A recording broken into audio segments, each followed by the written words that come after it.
Okay, when I came through here earlier, there's a container off to the side that had a hole cut in it and cars for sale. Look at that. Mustang. There's a Camaro there too, but I mean really, let's face it, who cares about that?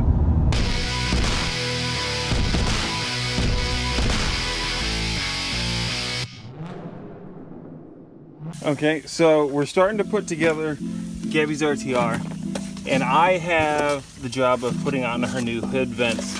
So here in this package we have the RTR heat extractors. As you can see, they are the black plastic.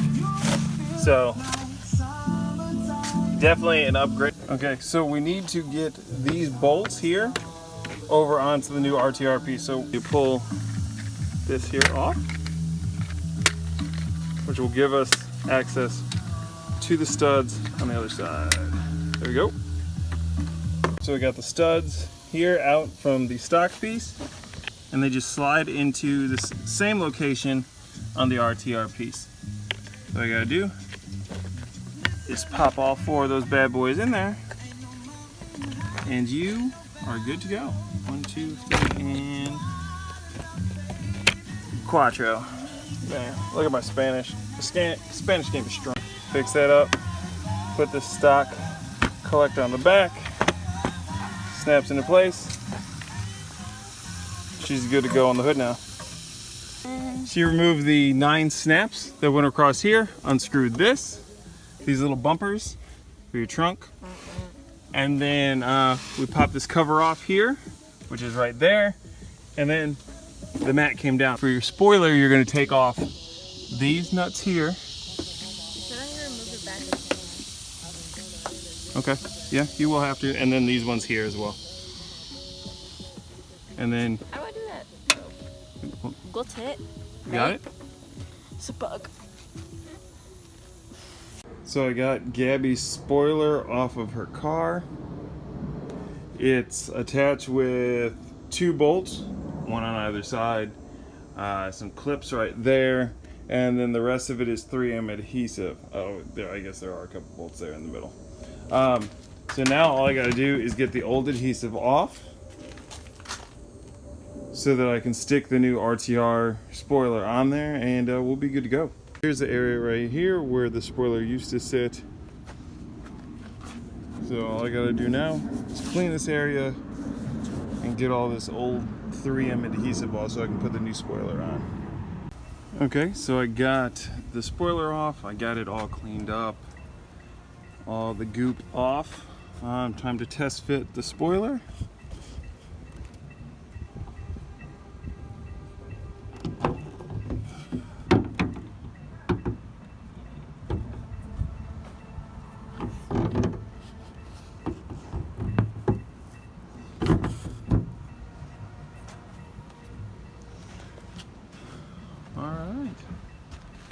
There she is.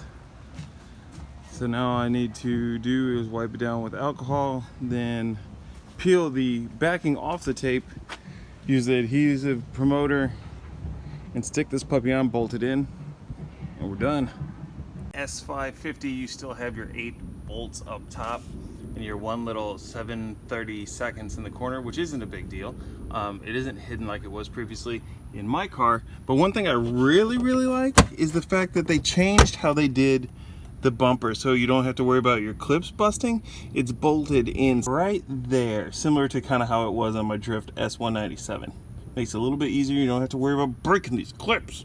And there we go. That's what holds the bumper in place. So kind of goes in through there. You got a big piece that comes off your bumper that you don't have to worry about being brittle. Bolts in through there. It all holds it in place. I like it. Why couldn't you have thought of this like 3 years earlier, Ford? I don't know if you're going to be able to see this, but if you're trying to get off this bracket here, it's easier if you reach your hand through this hole. You can actually see the top of it down in there, and you're going to unbolt it. It's on that. It's like that on both sides. I do know this is a 19, so it'll be the same for the 18s and 19s. Hopefully the same for the 5.0s like it is on the EcoBoost. But a lot easier than trying to reach your hand up and through here and do it, that's for sure. Okay, I got the front bumper off, got the turn signals unplugged, Got the bumper sitting off the side as it's just now starting to sprinkle. But we got a few things we got to take off here. We got to get out the upper grill, the lower grill, and the side fake vents, because all that's being replaced. All of it will be functional, all of it will be cool, and we'll get the signature RTR halos. So one thing we got to do to get the grill off is we got to get past all these little tabs here all the way around. And the biggest problem with these is once you get one side off, the other one tends to like to pop down into place. But one thing that we have in the instructions at RTR is that you can roll up like some shop towels or something and put it down here at one end after you loosen it. That way it can't snap back in place. Okay, got the lower grill out. It was a combination of using this thing here and some vice grips, and she popped out pretty easy. On to the next one. Here is the new lower grill, so we're gonna just start snapping these pieces in the same place as they came out. Trying to get as much of this done as I can before the sun goes down. We got a bunch of 7mm bolts we gotta remove here to get the lip off. We got 3 7mm bolts here to remove this, and then 5 clips on the existing vent to get that out, and then the bumper will be completely clear of everything, and then we can put in the new lower grill, upper grill, new vents. Let's work quick. Okay, so it was getting dark too fast outside, and I really want to finish this, so I brought it inside. I figure might as well do it inside the house, and maybe my dog can keep me company. What do you think, Kuma? He does not care. What do you think, Mira? She does not care either. Okay, so on with the project. Mush. I watch his channel sometimes.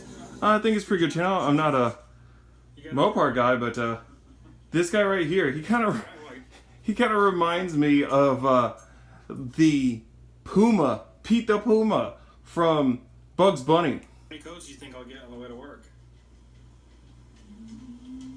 Maybe 1, maybe 2. How many lumps do you want? Oh, 3 or 4.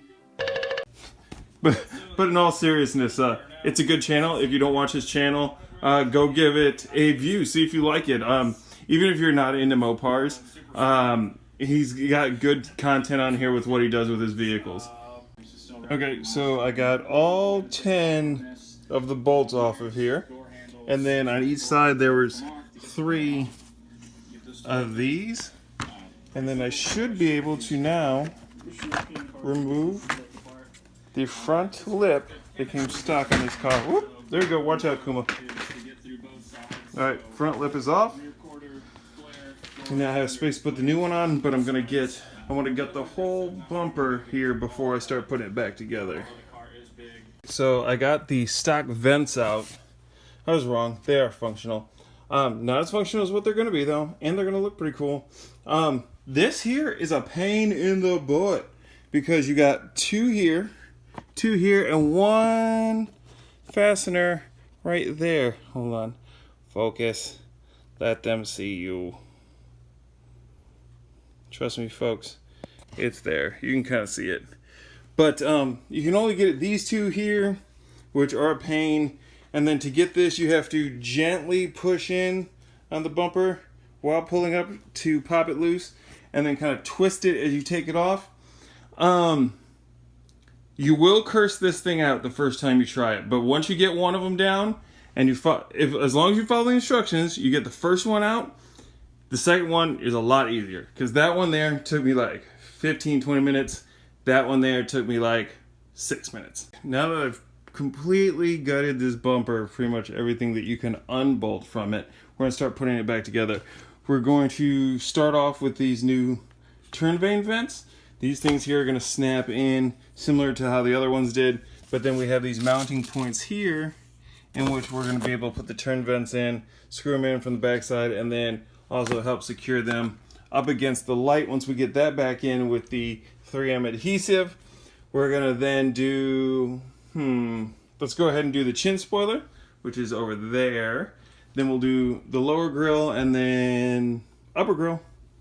Everything will be ready to go back on the car in the morning. Okay, the new ones are in. Boop.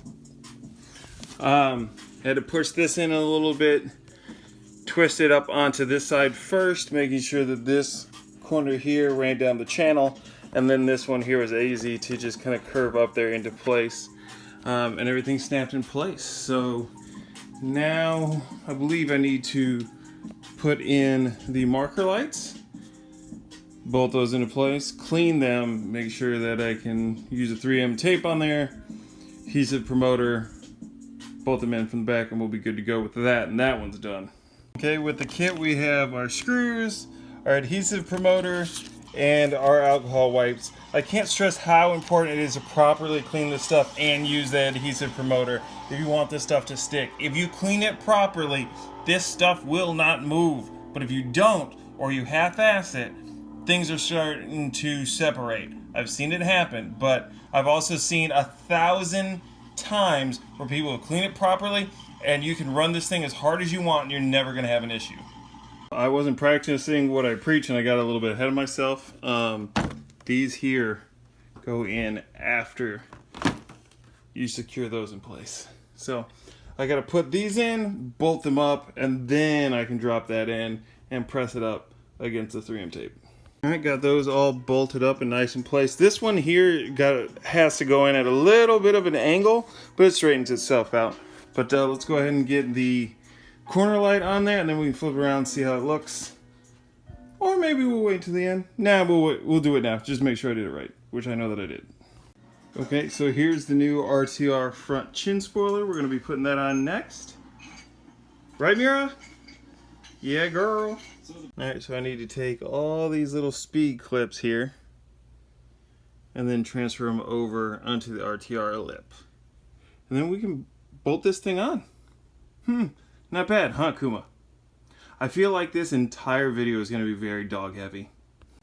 Okay, I popped all the speed clips off.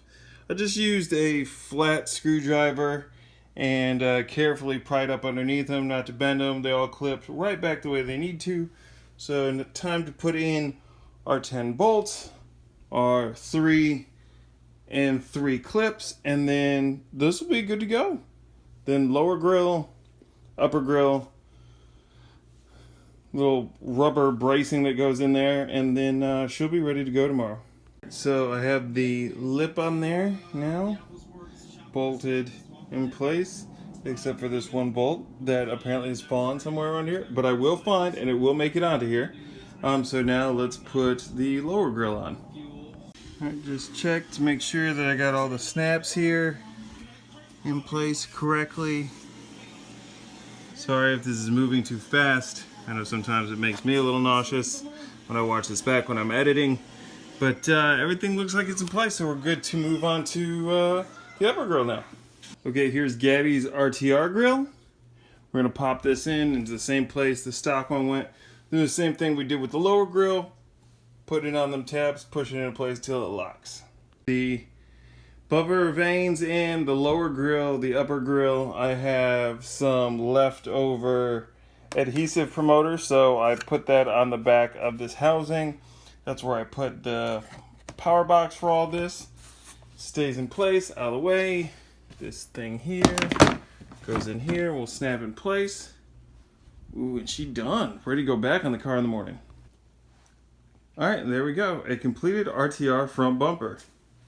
I really like how aggressive this front lip is. It follows the stock body lines, so it's not too wild and crazy, but it is pretty aggressive.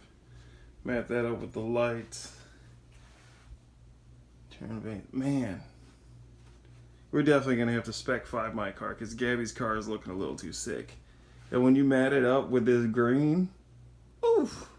Alright, good morning. Here we go. This is the bumper all put together. Looking pretty fancy. But ready to toss it on the car. RTR grills is how you don't need to cut and splice everything. Everything plugs directly into a stock harness and you're good to go. Makes installation really easy, makes the whole thing very durable. Rocks. There we go. Fully operational. System check is a go. All right, there we go. Complete and on the car. Let's fire it up. Make sure everything works still. Oh yeah. There we go. RTR upper grill, lower grill, chin spoiler, and turn vents. This thing all together actually looks pretty sick now. I was kind of iffy, but it was the same way about my car too when I first had it built. I was like, I don't know. But I like it. Turned out good. I know Gabby loves it, and that's what matters, right?